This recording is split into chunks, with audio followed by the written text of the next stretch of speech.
मित्रों नमस्कार। आशा है आप प्रसन्न होंगे, स्वस्थ होंगे। आज का शाम का सत्संग है कि धर्मात्मा परमात्मा को जान सकता है या नहीं, और कहाँ जाने पर परमात्मा मिलेगा। तो आइए इस प्रश्न के उत्तर पर विचार करते हैं। जो मित्र नए हों वो कृपया चैनल को सब्सक्राइब कर दें और बेल आइकन को प्रेस कर दें। शिष्य ने पूछा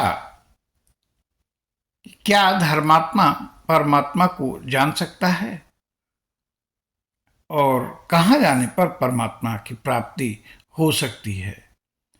अब गुरु ने कहा, ऐसा है कि धर्मात्मा परमात्मा को नहीं पा सकता, क्योंकि वह कुछ ज्यादा ही अच्छे हैं, तो उनकी अच्छाई लक्ष्य प्राप्ति में बाधा हो जाएगी।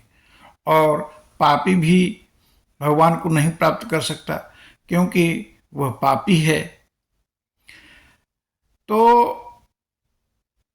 उस पापी का बुरा होना बाधा बन जाएगी। तो न तो पुण्यात्मा को और न पापी को ही परमात्मा मिल सकता है। परमात्मा को पा सकता है केवल वही जो न पापी है और न पुण्यात्मा है, जो सहज है, स्वयं को कुछ विशेष नहीं समझता, किसी अहंकार में नहीं है, वही परमात्मा को पा सकता है। तुम्हें न तो हिमालय पर जाने की आवश्यकता है न मंदिर। तुम एक वृक्ष या चट्टान के पास रहकर भी परमात्मा को प्राप्त कर सकते हो। बस तुम स्वयं के साथ बने रहो और घटना घट जाएगी। बस एक योग्यता पैदा कर लो, उसे सर्वत्र देखने की। प्रत्येक जर्रा जर्रा में उसके साथ उत्सव मनाओ, उसमें रम जाओ। उसके बारे में जितना ही सोचते हो तुम उससे दूर हो जाते हो। बस सिर्फ शांत हो जाओ, उसे देख पाओगे। जो माम पश्यते सर्वत्र सर्वं च मयि पश्यति तेषां न प्रणश्यामि स च मे न प्रणश्यति।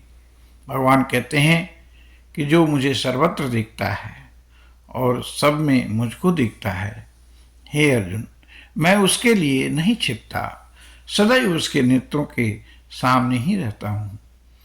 कुछ भी ऐसा नहीं जो तुम न पा सको।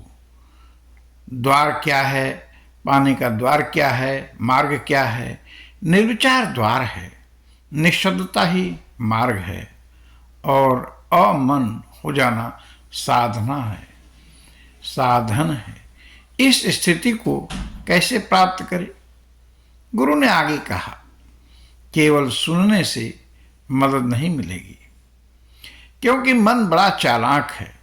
मन इस पर विचार करने लगेगा, सिद्धांतों का जाल बुनना शुरू कर देगा।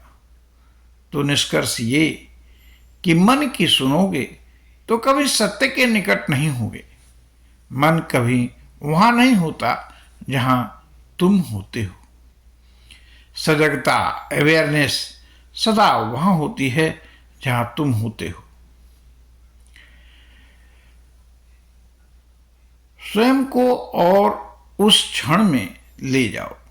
शुरू में कठिनाई होगी, पर धीरे धीरे जब तुम इस क्षण शाश्वत अब में आनंद लेने लगोगे, जब तुम उसका आनंद लेने लगोगे, मन अधिकाधिक वहां आने लगेगा, कम से कम जाने लगेगा।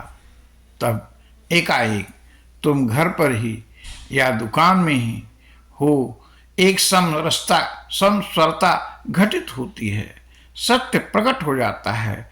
ट्रुथ तो सदा वहीं था, कहीं गया नहीं था, पर तुम वहां नहीं थे। आमन हुए नहीं कि सत्य दिखा।